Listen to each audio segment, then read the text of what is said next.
তখন ফেরেশতাদেরকে বলবে নাফরমান গুলাকে জিগা 24 ঘন্টাতে সময় দিছিলাম কোন কাজে ব্যয় করছে, আমি যে যৌবন কাল দিছিলাম কোন কাজে ব্যয় করছে, হিসাব দিত হিসাবে আটকা পড়ে যাবে। আল্লাহ তখন ফেরেশতাদেরকে বলবে এটি নাফরমান, আমার দেওয়া নিয়ামত খাই আমার নাফরমানি করছে। আজকে তার হাতটারে লোহার মতো শক্ত করে দেয়, বাম হাতটারে লোহা বানাবে, শক্ত হয়ে যাবে।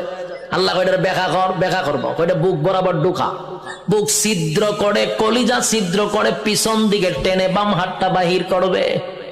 নাউজুবিল্লাহ। বাম হাত বুক ছিদ্র করে পিছন দিকে বাহির করার পরে এবার হাত চলে গেল পিছনে, মাথা কিন্তু সামনে। আল্লাহ এবার দিবা আমল নামা, ওই যে রেজাল্ট দুনিয়াতে যে পরীক্ষা নিছিল এই রেজাল্টটা হাতে দিবে। ফেরেশতারা কইবে আল্লাহ হাত পিছনের চেহারা সামনে। আল্লাহ কয় নাফরমানের চেহারাটা ভাঙ্গা মস্কাইয়া এরপরে পিছনে নিয়ে যা।